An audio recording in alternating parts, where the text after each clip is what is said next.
What's happening, guys? It's your girl Minna. Welcome back to my channel. You already know what it is. First and foremost, happy Friday. It's Friday, guys. It's Friday. You know me, I love a Friday, innit? Happy Friday. Jum'ah Mubarak to those of Muslim faith. Hope you are having a wonderful Friday. You know what it means? It's Friday, so it's the weekend. And of course, match day. Final match day of the Premier League season. But we got a bit to talk about before we get into kind of reviewing or previewing the Brighton game. We've got a little bit to talk about. Olise, looks like United are going to go for him. So I want to hear everybody's thoughts on that. And see how he kind of fits into the team. No Southgate. No Gareth Southgate. Highly unlikely. David Ornstein shut that down the other day. However, Thomas Tuchel is pushing for the job at Old Trafford. So we're going to talk about that as well. Of course, Erik ten Hag said he's going to be here next season. So, of course, you know, it's going to be very interesting the next couple of weeks. Manchester United are interested in Youssouf Fofana. If only they had been interested in him last year when I said we should get him. And I remember people saying to me, he's no one. He's no one. Like, why are you recommending him? Fast forward 12 months, United are interested in him. So we're going to talk a little bit about him and why I think that's actually a very good and affordable move. Now, if you watch women's football, you know news come out today that Mark Skinner has signed a 1-year extension with Manchester United. I'm not going to talk about it too much on today's stream, but I will talk about it tomorrow on the watch along for the women's game. So, of course, there's no men's football on tomorrow. So if you happen to be at home at 3 o'clock, you got Sky Sports, you got BBC, switch on the women's game. You can watch Chelsea versus Manchester United women, and then you can come over to the watch along as well that I will be doing for that. And obviously we'll talk a bit more in detail about my thoughts about the Mark Skinner contract renewal. But it is one of them ones where it is what it is. Today as well, aside from all of this other football stuff, the Class of 99 documentary is out, so I'm gonna check that out. I don't know how many episodes it is, and I don't know if it's all the episodes are out, but I'm gonna check that out. But yeah, let me know how your day has been before we kind of get into it. Let me know what your day's been like. How's everyone been doing? What you lot been up to thus far? I'm not gonna lie, I was watching Ange Postecoglou's press conference, and he was pissed.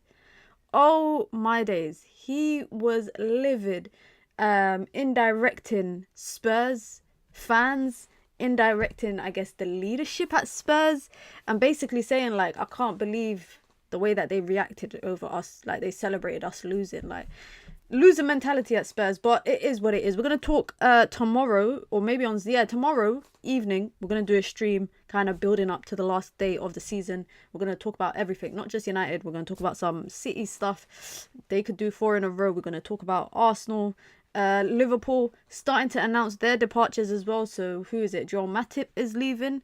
Thiago is leaving.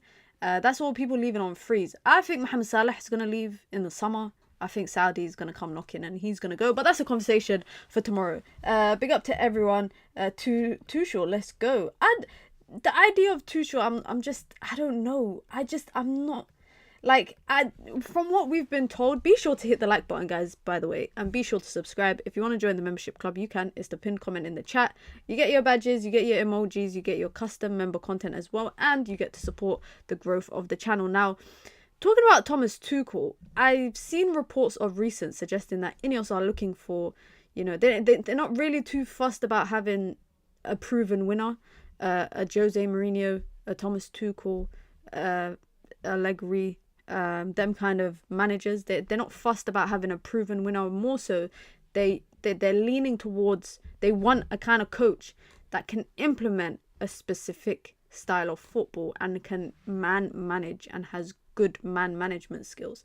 That is what their preference is. Now, when I look at the short list of managers United have been linked to, and the ones that David Ornstein actually shut down. So if you lot don't know, every Thursday on The Athletic, David Ornstein does like a Q&A where people send in questions, and he basically answers it. And he basically shut down a few links of particular managers. There were specific managers that he kind of suggested that there's nothing really there. And for me, it's not about what he did say. It's about the managers he didn't say, or the managers that he didn't mention. So he particularly mentioned, I think it was Potter. I want to find the exact quote because I was reading it yesterday. But he mentioned Potter. He mentioned, I think it was Tuchel. And he basically said there's nothing really there. However, it does seem with Thomas Tuchel, it seems like his team is really putting out, really like pushing this United agenda. It's reported that he wants a return to the Premier League.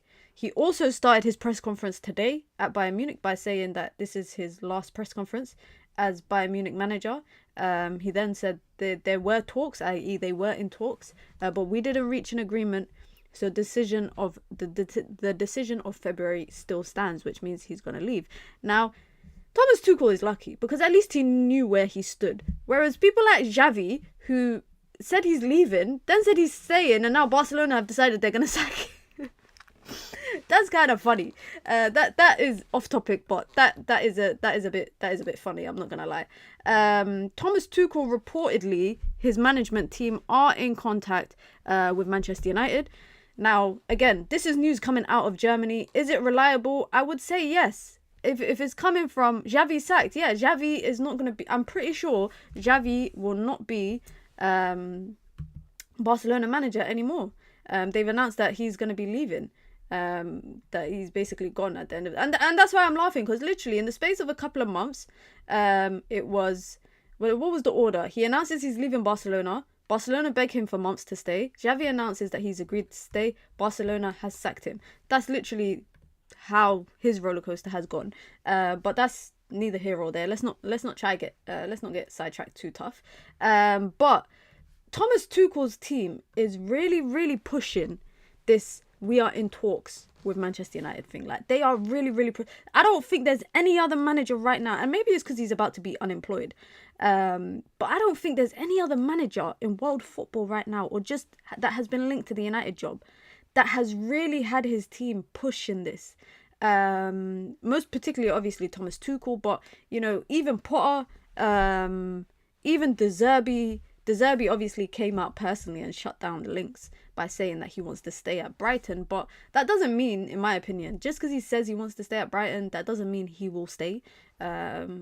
Look at who Manchester United managed to bring into the management team. Those were people that were comfortably, I would say comfortably in job roles at different clubs. So if United come knocking, I think De Zerbi will go. But that is one manager that Ornstein did not really shut down the idea of him being on United's shortlist. Now, I'll be real. I think Ineos came in with a shortlist already. I think certain situations, I feel like Thomas Tuchel was not a manager they were looking at, because he was in a job role when they came into Manchester United. He was already manager of Bayern Munich. And obviously Bayern Munich were in the Champions League at the time. They were in and around, you know, second or whatever in the Bundesliga. But I don't think he's a manager, personally, that would have been on the shortlist from January. I think they have their shortlist. They had their shortlist. I feel like a lot of names that have been thrown out in recent months is just names of... It's circumstantial, basically. People like Ruben Amorim. I don't think that's the name they're looking at. I think McKenna, there could be something there. The idea of I like the idea of McKenna, and I've been reading a lot about, you know, what he's done to go from League Two. What was it? Some of the players that he took over were in League Two with his team, but he took over League One, brought them to the Championship, and then has brought them to the Premier League. Now, I'll be honest, I'll be so honest. I think McKenna should stay. I don't think he should come to United, and the reason why I say that is, and I know some of you lot might not agree with me, but it's a Hollywood story to do back-to-back promotions leading to the Premier League. Like, how are you just going to leave them once they get to the Prem? There's no guarantee they will stay up next season as well. We've literally seen this year the same teams that have come up go back down. Like, that's been a reoccurring theme. But I just think McKenna should have one more year. Give himself one more year at Premier League level before he starts looking elsewhere. Like, that United job, similar to, Manchester United women, it might be available next year. The manager job might be. Erik ten Hag could be manager next year. So McKenna shouldn't really. I don't think he should jump at that being his first experience in top flight football, if that makes sense. I don't think he should jump immediately and let that be his first experience at top flight football. Not to say that he can't do it, because look at Mikel Arteta. Arsenal has been his first ever job in coaching, like senior coaching, like as a manager. He's been assistant, but as a manager, this has been his first rodeo. So it's not to say that he can't do it, and it's not to say that he won't do it, but I think your first, coming from League One to Championship to Premier League, number one, that shows tactically you are a good coach. That means tactically you are a not good coach. I will say you are a great coach. You've clearly got good man management, and good. You have the ability to build relationships with players, because to do back-to-back promotions is not easy. That's really not easy, and he's managed to do that. So I think the McKenna interest is definitely there, but I think maybe they're kind of planting the seed to kind of test the waters. I will be so real. A strong part of me, a big part of me thinks Erik ten Hag is going to be the manager next season. I'm going to be so honest. I said this about Mark Skinner with the women's team. I've been saying it for the longest. With Erik ten Hag, I think having one more year of Erik ten Hag, the way that I'm looking at it is like this, innit? And guys, please don't shoot me, yeah? But the way that I'm looking at it is like this. I'm trying to look at it from Ineos's perspective of how they are evaluating Erik ten Hag's situation. And I really think, they take into consideration the difficult parts of his job, and they take into consideration the parts that he hasn't made easy for himself. And they're going to come up with a decision based on that. But I also think if they just take the hit and say, you know what, one more year, they won't lose money, i.e. money from sacking him. They won't lose money. They'll give him the opportunity to work with this new structure. They will give him the opportunity to just focus on coaching, just being, a coach. They'll allow him to just focus on that, and just be a coach. They will allow him to also not be involved heavily in transfers. And then, on top of all of that, that will give them 1 year to fix all the stuff that they feel like they need to fix. Because Sir Jim Ratcliffe said it himself.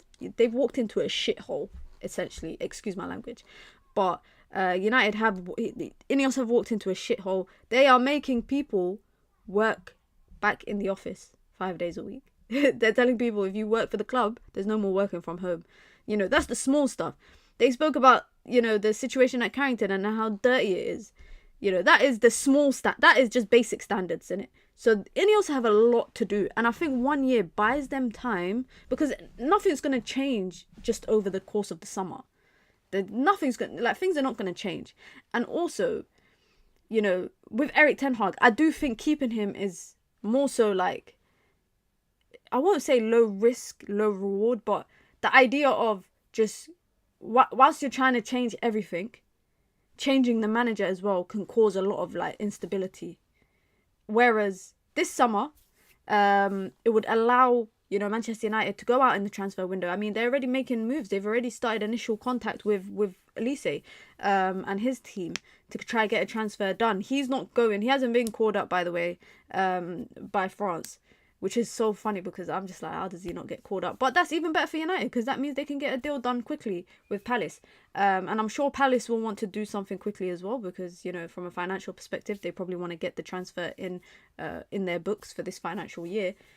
But I just think it just makes a lot of sense. I really feel like it makes a lot of sense. It's going to be even harder for Erik ten Hag if he stays. Imagine Ineos dictating how he should play and who he should play. I don't think Ineos are going to dictate how he should play. Who he should play, sorry. I don't think Ineos will dictate who he should play. I think Ineos will know. The manager knows. The manager is the person who sees everything in the training ground every day. Him and his coaching staff. Sir Jim Ratcliffe ain't going to be in the training ground every day. Umar Brada ain't going to be there every day. They're not going to be there every day. So I'm sure that as management, they will trust their instinct, or the manager's instinct, to make the decision of who plays. Now, the style of football is an interesting one, because I think the style of football, they've made it clear, or it seems like the statement when Ineos were announced, it seemed like they were making it clear that they want to see a distinctive pattern of play across the entire Manchester United, not just the men's, but the academy and the women's team.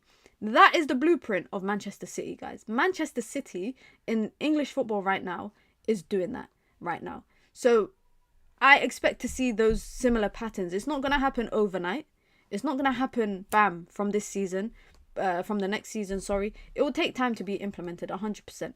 But I do think that Erik ten Hag staying is not the biggest problem that Ineos will have. I think, actually, Erik ten Hag sacking him, as much as I think he's had a pause, like a really bad season, I'm trying to see it from the bigger picture in it. And maybe this is why people always say to me that I sit on the fence and all of that. But I'm trying to look at it as from the bigger picture. Erik ten Hag, for me, sacking him will cause a bigger disruption to Ineos's process or whatever they're building right now, than whatever's to come. Because I genuinely think in the summer, going to buy people, whether it's Olise, we're going to talk about Olise, by the way, but going to sign Olise, going to sign Fofana, you know, it's reported that Manchester United favour Ivan Toney over Benjamin Sesko. So doing all of that, you can't do it without having a manager as the face of the project. Does that make sense? I really hope that makes sense. Someone made an interesting statement in the chat. I will come back to it. Here it is. Big up to Abeswald. Says, Erik ten Hag is influenced by the wider club. He played Forsen over Ahmad to get a new contract, and I think he's playing Ahmad now over Anthony because someone to like Wilcox. You know what? For me, I just think him not playing Ahmad was just foolish, and I've been saying it for months. I've been saying it for so many months. But I do think it's him playing Ahmad and Ahmad performing the way that he has further proved that Erik ten Hag should not be anywhere near transfers. Simple as that. Because I'll be so honest, guys. If Amad Diallo didn't get injured in the summer and have like a long period out, I genuinely think I thought he was going out on loan. There was talks about him going to Middlesbrough, reuniting with Michael Carrick. I genuinely thought he was going to head out on loan. And I think this has further proved the fact that Manchester United have wasted money, again, by buying someone like Anthony at the request of Erik ten Hag. And it makes him look bad. You guys, I'm not joking, but we paid... Excuse me, sorry. I got really bad heartburn, guys. But 20k a week. That's what Anthony was on at Ajax. And he went from 20k a week to 200k a week at Manchester United. Of course, this guy never wants to leave. Did you guys see the video he posted on his Instagram today? Did you guys see the video Anthony posted on his Instagram today? Wallahi, this guy is shit. He's actually crap. He's so ass. Like, he's so ass. And it frustrates me that for so long we had to watch him. And you know what? We were actually sold a dream because his debut, what did he do? Score against Arsenal. Did that little celebration. Wallahi, we were sold a dream. A lot of people knew what we were getting. And a lot of people wanted to believe in the idea that he was going to be that guy. But when you come in with a 100 million price tag, Pogba couldn't even survive. What makes you think small Anthony could survive? Like, it is what it is. And I think, yeah, with Ahmad, it just further proves that this guy spent a lot of money for no damn reason, because it didn't change the team. Like, if we look at the team right now, I will say Varane, I will say Lissandro, when fit, and Onana is really the only two signings I can say, okay, cool. Is their price tags justified? Maybe. Højlund, his price tag is not justified, but 15 goals in all comps in his debut year at 21. Andy Cole made a very interesting point. I don't know if you lot watched it. Andy Cole, the most underrated Premier League striker of all time. Yeah, he was on the overlap, and he made a point about Højlund. And he basically said, like, listen, this guy is too busy wrestling with players, tussling and fighting them. He said, I understand in my day and age where it had to be a bit physical, but he was like, right now, football's not like that anymore. So he was like, whoever's advising him to do that needs to stop. Because he was like, this guy is a good player.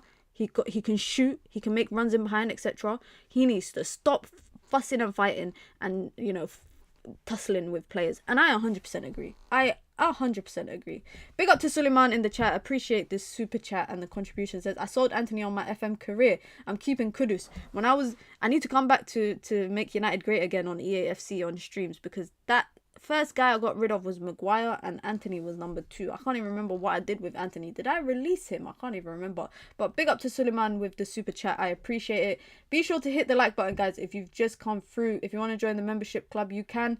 It's the pinned comment in the chat. You get your badges, you get your emojis, you get your custom member content. And of course, you get to support the growth of the channel. If you want to support the channel in other ways, just like Suleiman did, you can send in a super chat with your comments, with your questions, with your thoughts, just about Erik ten Hag, about Olise, which we're going to talk about now, and Youssouf Fofana and Thomas Tuchel. That's the topics of discussion for today. If Erik ten Hag were to be sacked, isn't it more logical, if we want success, to hire Hansi Flick? He is proven and able, and under this Ineos regime will absolutely bang. I don't think a Hansi Flick is what Ineos is going to go for. Not saying that they shouldn't, but guys, if we go off of what has been said, specifically in terms of, you know, the type of manager that they want, a manager that I think they want someone, I'm not going to say a yes man, but they want someone who they can tell what to do and they'll do it and they'll implement it.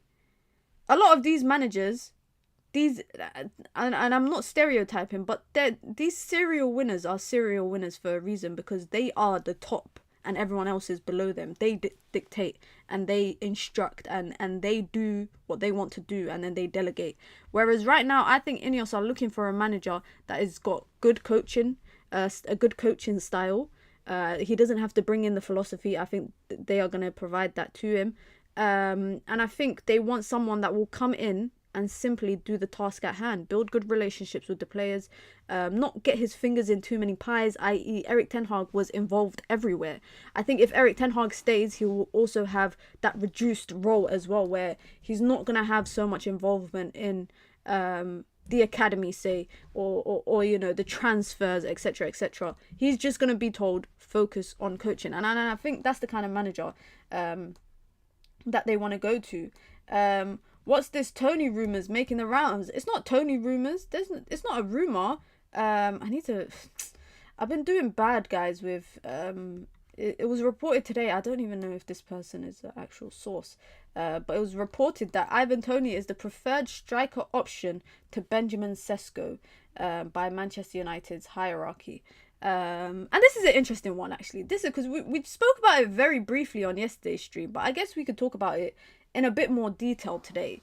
Let me know you guys' thoughts. I really want to hear your thoughts in terms of the striker, because, you know, it's very clear that United are going for a right winger. That's very obvious now. It's very obvious United will go for 1 or 2 defenders, and it seems like a midfielder, and it seems like a striker too.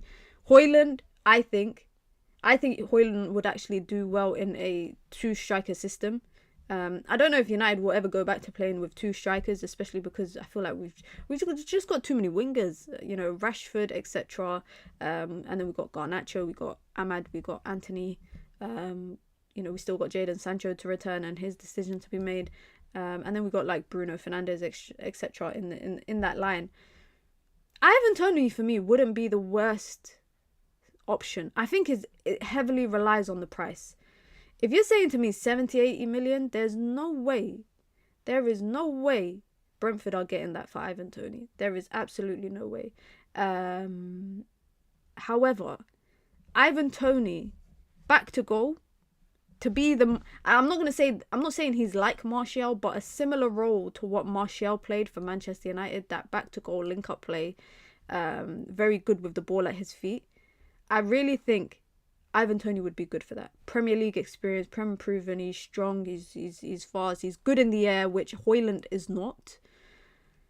I would like a player, or a striker in particular, that has Prem experience, and I don't want this Build-A-Bear. You know, Build-A-Bear workshops, guys. You know, when you build a bear, you create your own, and you just wait for your player to grow, i.e. young players. I don't want that. I feel like United have a good young core, and as more people start to leave, we need to build a bit more experience and leadership around them. You know, I think that the likes of Hoyland, Kobe Mainoo, Garnacho, Ahmad, that's a good young core that we have, led by people like Bruno Fernandes, Martinez, Onana, etc. Diogo Dalot, I would even say, is he's not young, but he's not the veterans kind of thing. He's somewhere in the middle. United need a bit more leadership quality and experience in the team, 100%. And in that striker line, where it seems like United lack it, Ivan Toney would be a good shout. I've seen the talk about, I always pronounce his name wrong. I think is Xerxes. I don't know, man. I always pronounce his name wrong. If you're new here, yeah, guys, I just pronounce names wrong all the time. But it's reported that his price tag is looking like he's got a release clause. I think the release clause is about 35 or 40 million, up to that. Again, another young player. Benjamin Sesko. Zerki, there you go. Why did I call him Xerxes? Yeah, Zerki. Thank you, Suleiman. But again, another young player. Benjamin Sesko, another young player. Say bye-bye, because we ain't getting Osherman. I think Osherman might. I thought he'd go to Chelsea, you know, but no, I don't really see him. I don't see him going anywhere. Alexander, I would die to have Alexander Isak at Manchester United. Like, I would take him. If anyone here says they would not take Alexander Isak at Manchester United, the only thing for me is his injuries. That's it. That's it for me. However, I think Isak is gonna go to Arsenal. I think Newcastle are definitely gonna have to sell him. They have to sell some players this summer, and it's not just because he's East African. I'm not gonna lie. It's not because it's not my East African bias that is making me say that I would take Isak, but he is a great striker.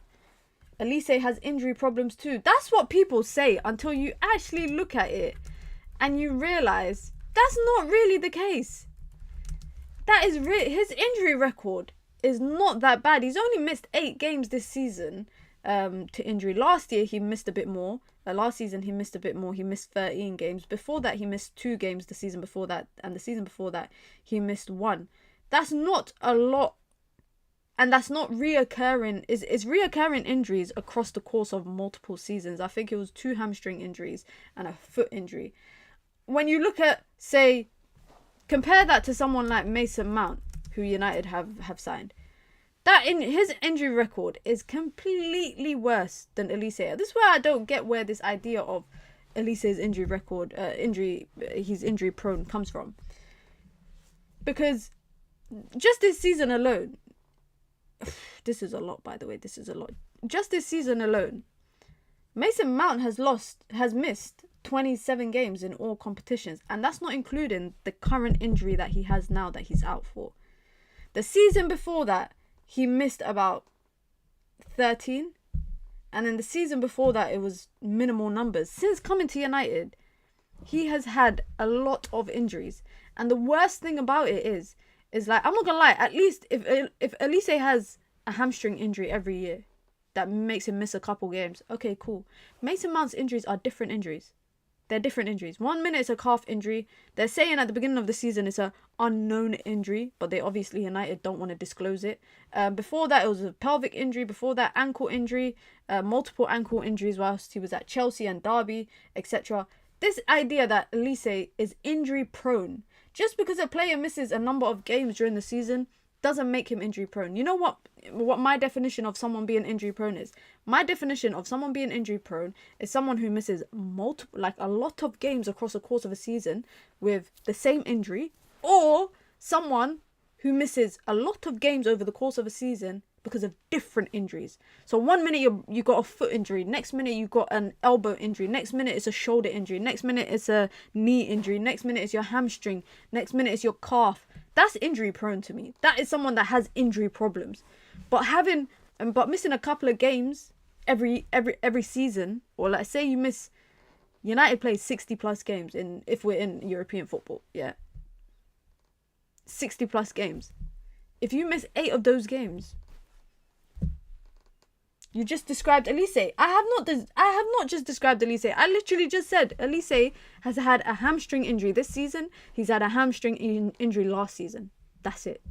That's literally been the injuries he's had. He ain't had a foot injury 1 minute. He ain't had a toe injury the next minute. He ain't had a flipping skull injury the next minute. He hasn't had a combination of different types of injuries.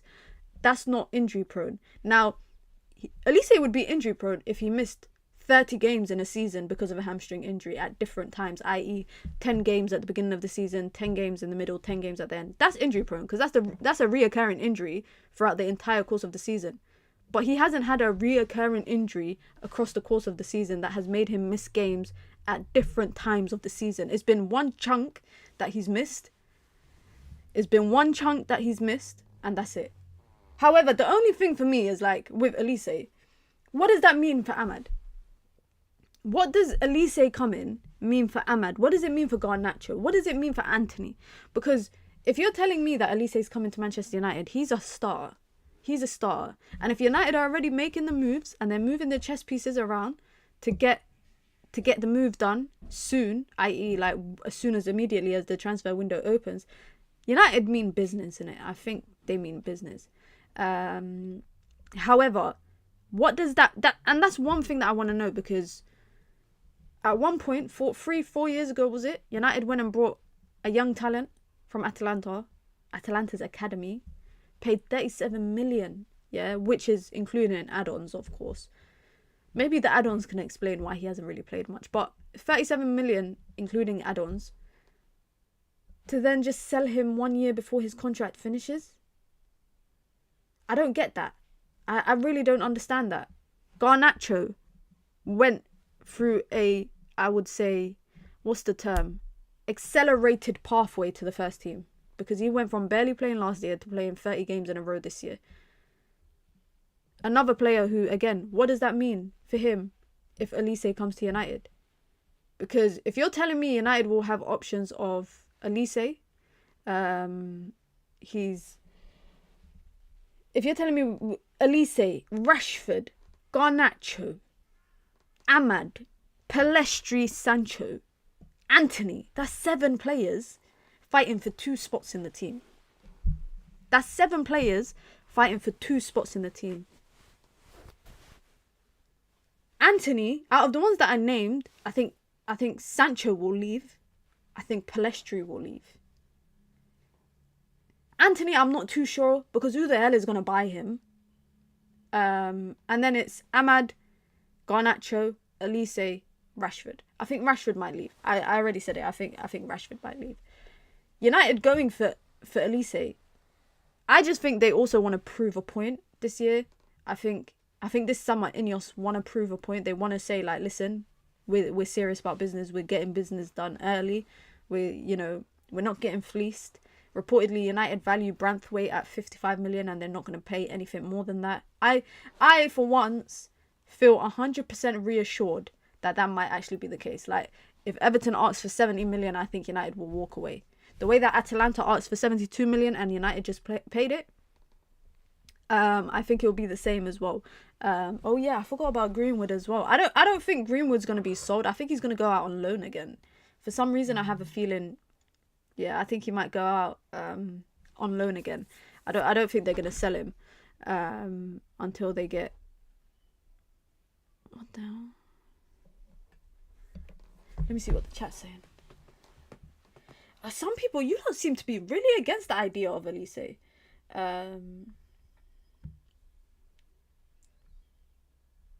You lot really seem to be against the idea of Olise. We need depth. Olise wouldn't hamper Ahmad in any way, but will improve him. We need 3 elite players for every position for depth. 60 million can get a defensive midfielder and 2 strikers. In what world?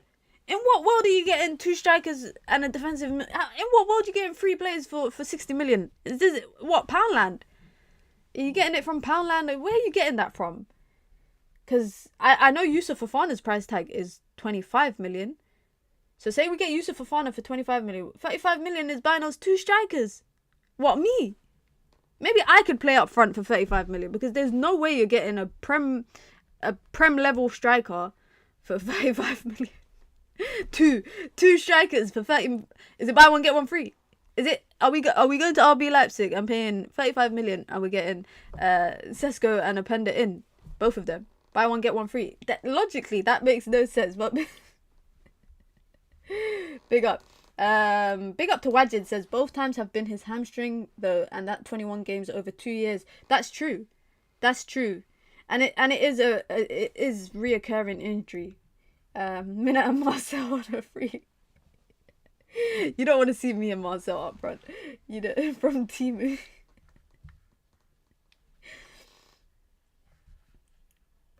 Why can't Greenwood be the striker centre forward and Xerxes is 40 M's? I don't think Greenwood will be the forward. I don't know. I can't really say what I think will happen with him. But I do think he will be out on loan again. I do think he'll be out on loan again this season. The idea of I saw a stupid stat, guys, today, by the way. I can't believe this is a stat to even flipping. Is this in a stat to even mention? Well, this is actually an embarrassing stat. It said Manchester United have won 7 Premier League matches in which they've faced 20 plus shots this season. What kind of stat is that?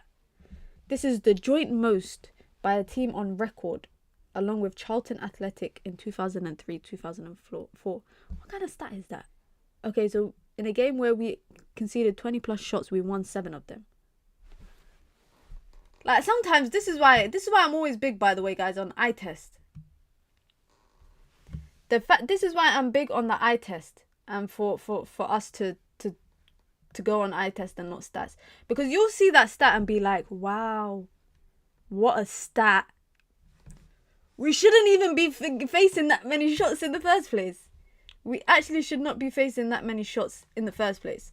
Shout out to Robin van Persie, who's been appointed as a football manager of Heerenveen. I know, I'm sorry to my Dutch people, I just butchered the name of that club, but it's a team in the Dutch league. So shout out to Van Persie. You know, guys, we are getting old when players that we watched growing up, or not even growing up, I was a grown-ass, near enough an adult when Van Persie was scoring goals for United.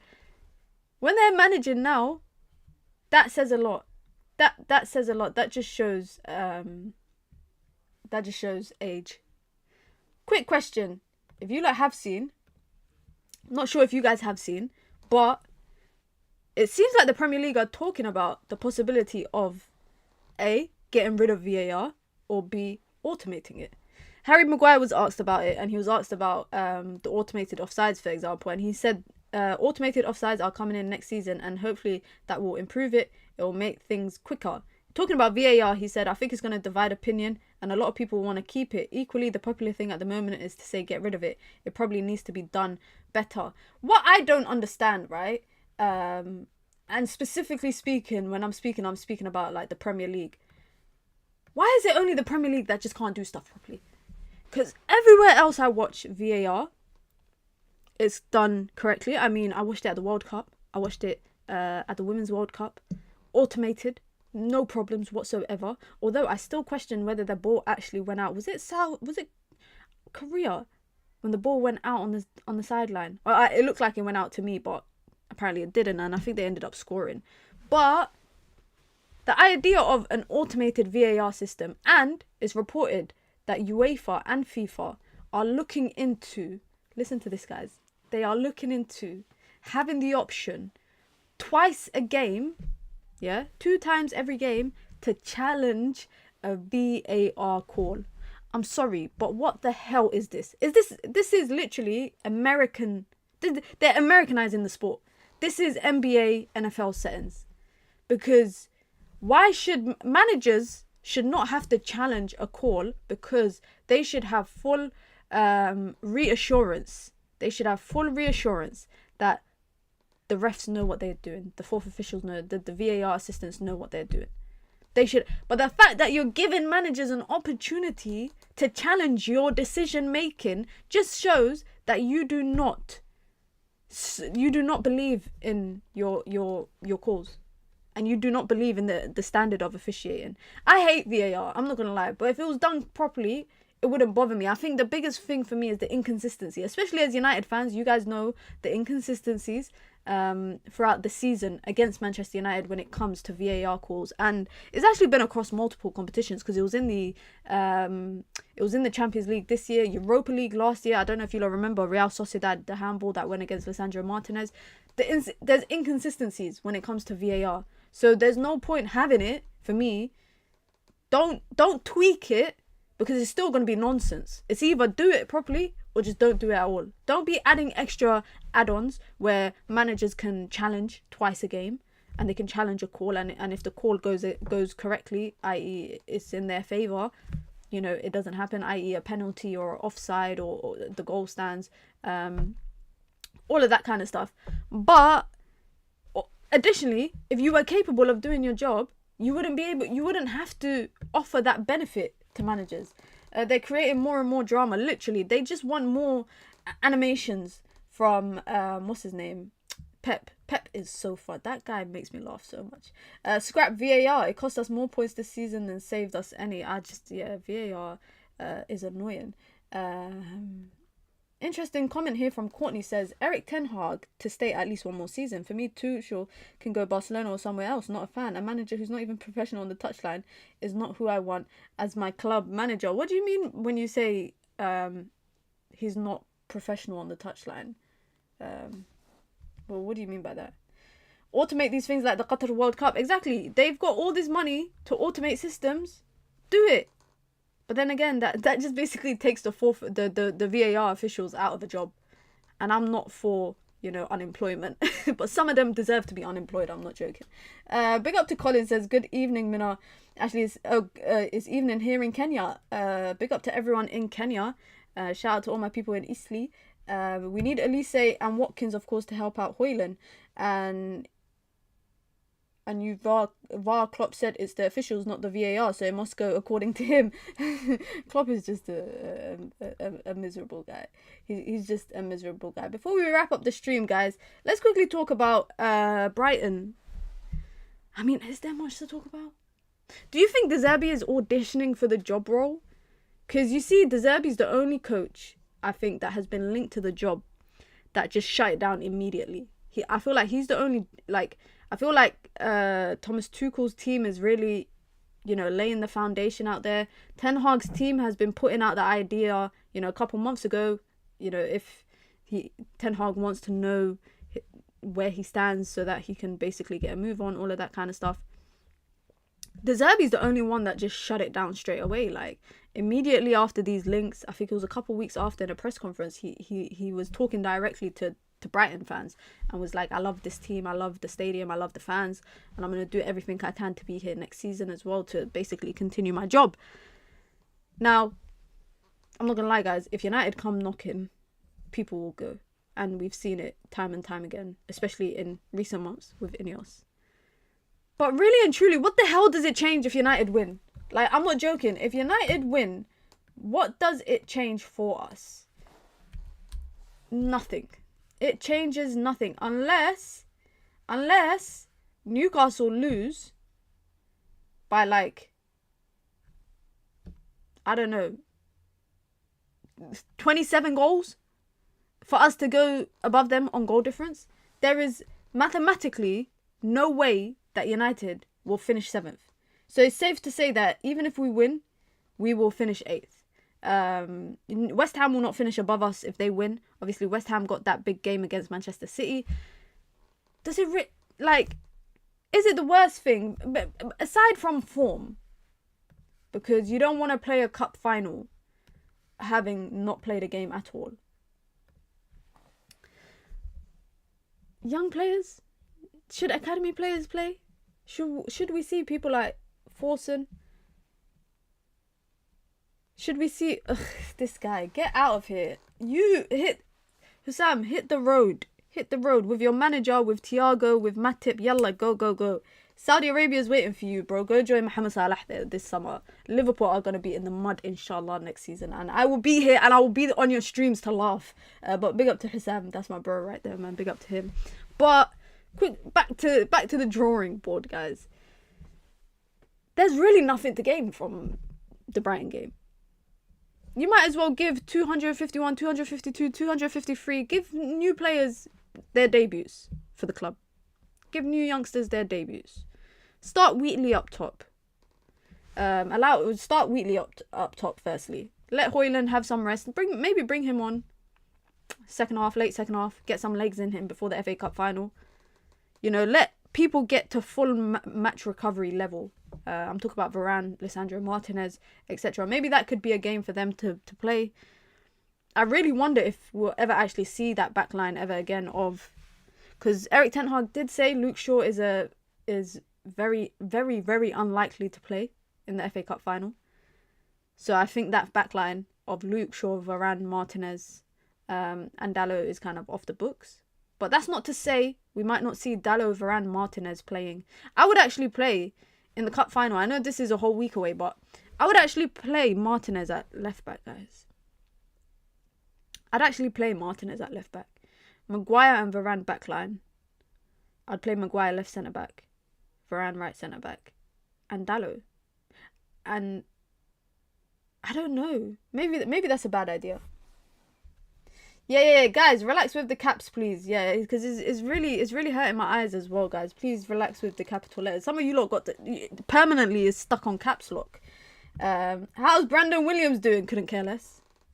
He should be leaving actually this season. I swear, I'm pretty sure his contract finishes. So he also should be on his way out as well. He should be on his way out. I want Conference League because United might come to a remote country. Rest Garnacho, play Rashford and Ethan Williams. Courtney says, you're not going to get instant success no matter who, and if Ineos decide to change the manager, you need time. Fans are so impatient. Fans are impatient, but can I just say, let's not glamorize the season, guys. Let's not do that. Let's not glamorize what this season has been. This has been the worst performing season since Sir Alex Ferguson has retired. It's been the worst performing Champions League run since I think 2005 for Manchester United, and even then in 2005, Man United finished rock bottom of the table. But I think I'm pretty sure they finished with more points than United did this season, even though they finished at the bottom of the table. This has been the worst Champions League campaign. It's been one of the worst seasons since '78 in terms of goals conceded in all competitions. It's been our lowest tally for our top goal scorer in the Premier League, Bruno Fernandes. It's been one of our lowest tallies. Yeah, let's not glamorize the season. Yes, fans might not be patient, but there's a reason to that. It doesn't just happen for no reason. So please, let's not gaslight each other to think that being impatient is, the reason why fans are being impatient is not reasonable and it's not justified. I feel like it is justified when you look at, what the season has been in the last number of months, however many months it's been, from match day 1. United really haven't had, I think maybe the only high that United have had this season is FA Cup against Liverpool. I would say that's the only high that United have had from any game.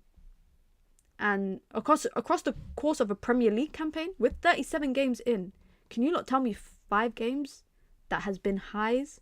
We haven't beaten Arsenal this season. We haven't beaten Spurs. We haven't beaten City. We haven't beaten Liverpool. And we only beat Chelsea. So we've only beat one team out of the top 6. Guys, we've beaten one team in the top 6. Okay, we're going to say we drew twice to Liverpool. That's not something to be proud about. Yeah, it is in the grand scheme of things. When you look at how difficult the season has been, going to Anfield, getting a point, that's a big deal, 100%. United fans were celebrating that like we will win. Van Dijk was rattled that day. So I'll take that. But let's be honest with ourselves. And we're going to do it next week, by the way, guys. We're going to have a call-in show. And I want to hear people's thoughts as well, because we're going to have a call-in show and kind of reflect on the entire season. Let's not act like this has been an up and down season. This season has not been up and down. It's just been down. Because across the whole season, the only high I can really think of is beating Liverpool in the FA Cup. And the way that we did it. We talk about the Carabao Cup, crashed out to Newcastle, 3-0 at home with a weak squad. They had a weak squad. They played their B and C team. United still crashed out. That was the trophy that we were meant to defend. FA Cup, we just about got to the final. Coventry had us on ropes. Liverpool were this close to taking us to penalties. But that Liverpool game, I'll take it. Because that was a great one. Shout out to Amad Diallo. The Premier League, I can't name you 3, forget 5 games, I can't name you 3 games where United have been like, wow. Maybe Sheffield United 4-2 last month. That was a good captain's performance from Bruno Fernandes. But let's not gaslight each other and kind of speak about Ahmad emoji minute. I will get to that. I'll make one. I might get rid of the Ronaldo one, I can't lie. Is there around, yeah, there's a Ronaldo emoji here, but I might get rid of it. Big up to everyone. Be sure to hit the like button if you've just come through. Be sure to subscribe. If you want to join the membership club, you can. It's the pinned comment in the chat. You get your badges, you get your emojis, you get your custom member content, of course. It supports the growth of the channel here, and you get to use all these very cool emojis that are in the chat. In other ways that you can support the channel, you can send in super chats. If you just go to the chat button, bam, you click on the, I think it's the $ or something like that. You can send in a super chat, which supports the growth of the channel as a full-time content creator. It pays my bills, guys. It keeps the lights on here. Keeps the lights on, and it gets me to put up these cool stuff on the back of my wall. I don't know why it's doing thumbs down, but that's another way you can support the channel. And another way you can support the channel is just simply by subscribing. Tomorrow we got a watch along for the women's team. It's at 3 p.m. UK time, guys. I know you're not doing anything tomorrow. There's no football on. There's no men's football, so there's no reason for you guys to not come and vibe during the watch along for the women's game at 3 o'clock. It's the final game of the season. What is it? Chelsea are top right now. Chelsea need to win, basically. Chelsea need to win. And I'll be doing a double watch along, obviously focusing on Man United versus Chelsea, but I'll have Man City and Aston Villa out on the screen on the side as well to keep an eye out on that, because if United somehow get a result against Chelsea, City will win. So that's going to the final day of the season, and if Chelsea win and City win, Chelsea will win the league on goal difference, and it will be the 5th title in a row that they've won. Never been done before. How much is Fofana going for? Fofana is reportedly going for 25 million, which is funny because it's interesting that United have Amrabat going for around the same price, and at least they've got experience with what it's like to have Amrabat in the team.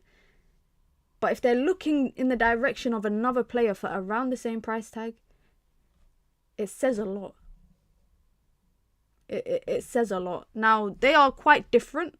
From when I've watched Monaco, Fofana is quite different to Amrabat. He can play as a 6. He can play in a double pivot. He's been called up to Euros as well. He went to the World Cup as well, which I was so happy for him when he got a World Cup call up. And then on top of that, you know what's funny, guys? Actually, let me not ruin it because I'm making a video, so you lot can wait for that. But I wouldn't be against Fofana. I've been wanting Youssouf Fofana for ages. I've been wanting him since I wanted him 2022, but summer 2022. But I did feel like that was a bit premature for him. I like Mohamed Kamara, his partner with him that came in from RB Salzburg. And I think Youssouf Fofana kind of went under the radar because of his partner at the time in Chouamani. I think because of that, he kind of went under the radar and people are starting to pay a bit more attention to him in the last 2 years. Then Mohamed Kamara came in and kind of took the spotlight as well. But he does the nitty gritty stuff. He'd be a perfect partner for me for Kobbie Mainoo. He'd be that perfect partner. Minna, there are thousands of hours of clipped up videos of Man United season. A good summer watch. Why would I do that to myself? No offense and no disrespect intended, but I got better shit to do in the summer than to relive this season. Like, you know, David Moyes' season, guys, it's deleted. It's out of my head. I don't remember. Like, you know, I'm very I got selective memory. I can purposefully select things that I will remember. That is something that I literally decided not to remember. And it's the same thing with this season. As soon as, bam, season ends, that's it. It's like it never happened.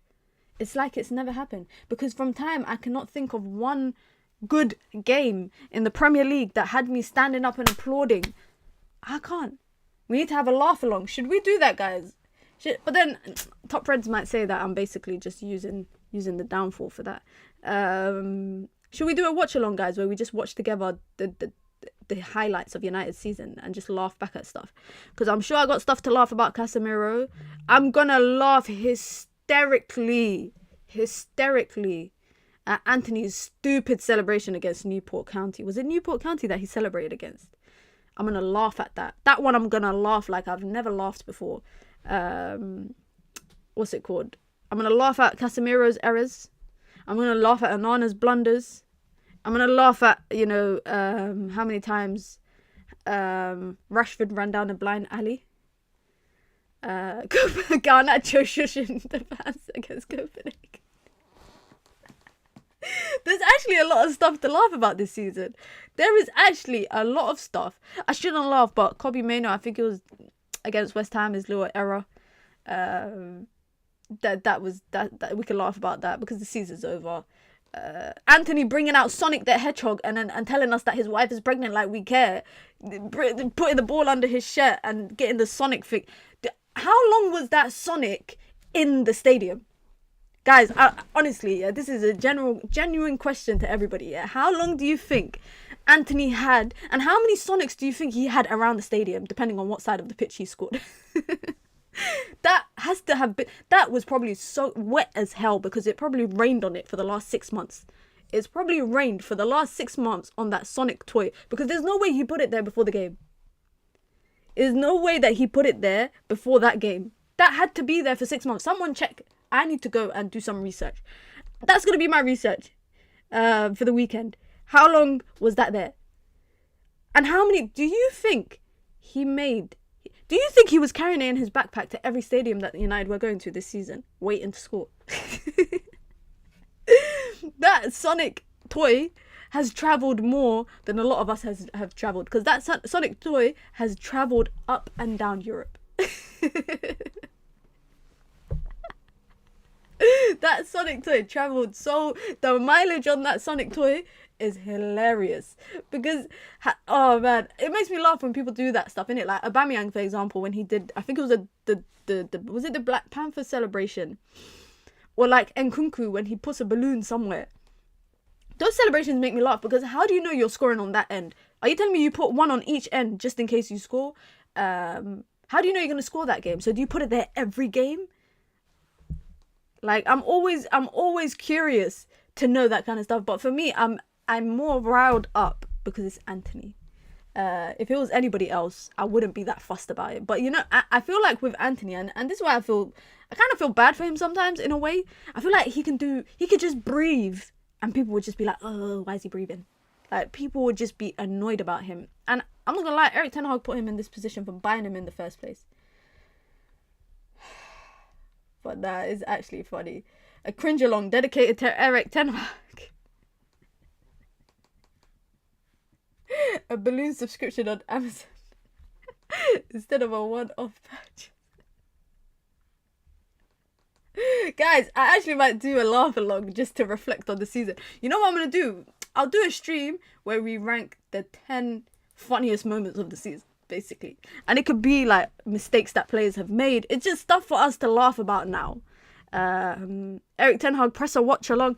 Well, I did some funny stuff he said in there. If I had £1 for every time Erik ten Hag mentioned that Arsenal 3-1 game, I'd have a lot of money, guys. I wouldn't have to keep telling you lot to join memberships and to like the video and all of that kind of stuff. I would be able to buy myself a flipping helicopter. Free celebrations for 1 goal. Anthony is a clown. You know what Anthony said? He said, I don't know when I'm going to score again, so I'm getting all the celebrations out now. These are the free celebrations that I had lined up for the last... for the last 5 months. I had 3 celebrations lined up. I'm just going to do all the celebrations now. Shout out to, by the way, Amad Diallo, because I wouldn't come to that. Big up to Suleiman says, also, I don't know if you missed it, but loving the jumper, man. Big up his Daily Paper, man. Shout out to Daily Paper. Best brand in the world. They are the best brand in the world. Founded by a Moroccan, Ghanaian, and a Somali brother. One of my favourite clothing brands. If you lot see me on UV, just generally speaking, or you follow me on social media, you know that I'm always wearing some form of Daily Paper clothing. One of my favourite brands. But Amad Diallo, shout out to him, because I don't know if you lot saw his celebration after he scored. He ran, he did his celebration, jumping up and down, all of that stuff. And then he did a celebration where he put his hand on his heart and he did one finger in the sky like this. And I posted it on Twitter because, excuse me, I saw it on the Instagram of a Manchester United academy coach from Manchester. Shout out to Mohammed. He's an academy coach, and obviously he works closely with Amad Diallo during the off season. And basically, last week I think it was, he sent him a picture of Arda Güler at Real Madrid doing the same celebration. He's like this and he's going like this. And Arda Güler said in an interview that he did it. If you're Muslim, you know what tawakkul is, you know, to have faith in everything coming from God. So he said, you know, that's why I do that, just to show the oneness of God. And a lot of people actually do that celebration. Arnett Danjuma does it after he does his little snake celebration. He does that as well. So this academy coach sent that to Ahmad last week Thursday and said, next celebration. And then Ahmad said, inshallah. And then he did the celebration. I like those celebrations. I like them kind of celebrations. I like celebrations that have meaning behind it. It doesn't always have to be faith related, but I like celebrations that have purpose and meaning behind it. You see me, guys, if I was a footballer, I'd be doing the maddest celebrations. I would literally... Sometimes I actually think, by the way, yeah, there's a reason why God didn't make me a professional footballer, because I would be the most controversial footballer. If I was in the WSL, I'd probably be fined every couple of weeks because I'll be doing a nonsense. But celebrations wise, I love celebrations that have purpose behind it. None of this whole kissing your ring and then kissing your tattoos and no. I like celebrations with purpose, whether it's something cool like these anime celebrations that people are doing, you know, in particular, you know, when it's faith related. Even if I'm not gonna lie, Anthony's celebration with the Sonic thing. If I had kids and my kids say liked Pokemon, and I do a celebration where I grab a little toy version of like Pikachu or something, that means something. It's a celebration of value. I like those kind of celebrations. The only reason why I'm chatting shit, excuse my language, about Anthony is because I don't like Anthony. I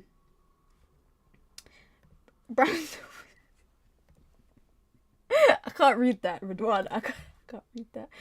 Where do you play on the pitch, man? Come on, I'm a striker. 99 everything. Do you lot see this behind me? 99 everything. 99 pace, 99 shooting, 99 passing, 99 dribbling, 99 defense, 99 physical.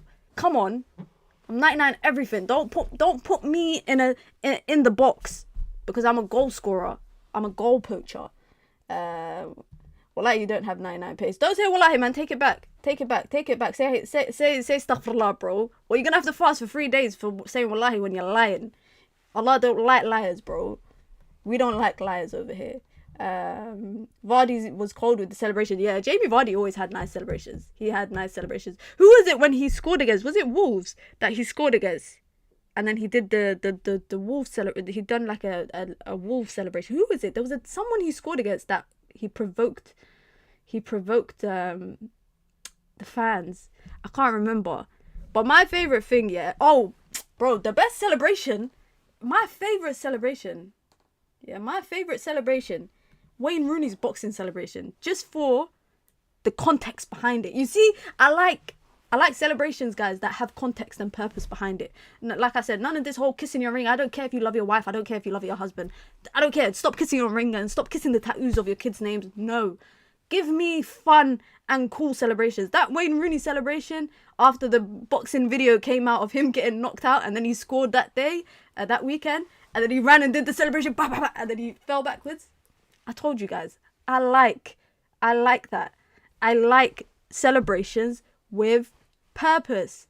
You see, when people were scoring against United last 2 seasons ago and they were pulling out the Sue, Suarez had one dead celebration. Same as Harry Kane. Like, what happened to the times when people used to like do backflips? Like, that's when Barclays Premier League heritage football is when people were pulling out 5 backflips in a row. I don't know how the hell they were doing it, by the way. But I like those kind of celebrations. Jesse Lingard, when he was at United, yeah, it was always kind of like, what celebration is he gonna do when he scores? I remember when Gunlean, which is a dance in the UK, I remember when that first became big, and I literally remember saying, I can imagine Lingard score. I can't remember what game it was, but I was watching it with my cousins, and I was like, Lingard scores, he's doing the Gunlean. Literally, as soon as he scored, bam, he did the Gunlean. Minna is like, forget your wife and kids. Nah, save those for another time, innit? Like, save it for another time when you score. Don't show us those celebrations when you're scoring every single time. Like, we get it. You love your wife. You love your kids. Like, we understand. We got it, like, the first 50 times when you did the celebration. Like, also, I like footballers that also take suggestions of celebrations. Like, I always say, if I interview a footballer, what I'm gonna ask them to do a celebration, and then hopefully they'll do it. I just need to interview a footballer, because a lot of the players that I've interviewed are ex-players. But again, like, even with Dan Juma, he does the snake celebration, which is paying homage to his childhood friend that apparently when they were younger is his best friend that he's still friends with.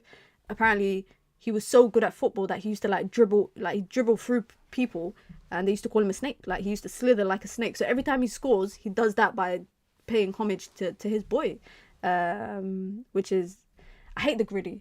Lingard did the griddy at Nottingham Forest. That is a dead celebration. Dance moves are dead.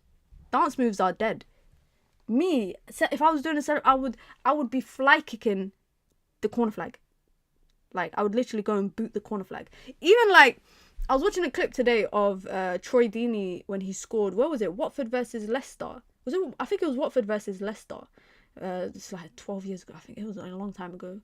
And the goalkeeper saved the follow-up penalty. They went on a counter-attack, and Troy Deeney scored to put Watford up 3-2 on aggregate, and he jumped into the crowd. That is the kind of celebrations I like to see. Like, he backed off his shirt and just ran into the crowd. Security didn't even bother to stop him. Minna, the celebration, please. Sorry, guys. I don't know why I just went on a whole rant about celebrations. I don't know why I just went on a whole rant of celebrations. But I like celebrations. I feel like football celebrations, they're not good anymore. I genuinely feel like they're not interesting, they're not fun, they're not cool anymore. They're just dead. Everyone's become so robotic. But guys, let's wrap it up there, man. Let's wrap it up because you know me, I could speak for ages, guys. I could just go on about random topics.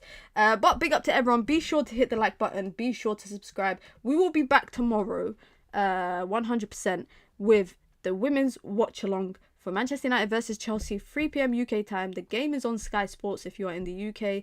Manchester City versus Aston Villa will be on BBC, so you can watch both at the same time. Obviously, it's a title game for Chelsea and City, so obviously we'll be keeping an eye out on both games. We will have some pre-match build-up ahead of Sunday. We'll have some pre-match build-up for all the games, or especially the big ones, the Cities, the Arsenals, etc. We'll be talking about the title chase for that. 19th of May, guys. 2 more days to go. Just 2 more days and the season is over. Next week, we will have a call-in show where we're going to talk all things Manchester United. We're going to reflect on the end of the season and what a roller coaster it has been. We are also going to go back and revisit my predictions at the beginning of the season. The stream that I did before the season started predicting the season. We're going to go back and visit that and probably just laugh. And obviously we've got a lot of content next week, and then it's the FA Cup final. So we got a lot of build up there. Hamza will be back here on the channel. If you know Hamza, you know. If you don't, well, get to know. He'll be back where we'll be doing build up for that. Marcel will be back next week on the channel. Saeed will be back next week on the channel. A lot of people will be here basically next week on the channel. Be sure to hit the like button on your way out if you haven't. One more time, if you want to join the membership club, you can. It's the pinned comment in the chat. You get your badges, you get your emojis, you get your custom member content. Of course, you get to support the growth of the channel as well. I hope you all have a wonderful Friday evening. I'm off to go have some sushi. If you lot know, you know. I hope you have a wonderful evening, guys. We will be back tomorrow and I'll see you all then. I'm out. Peace.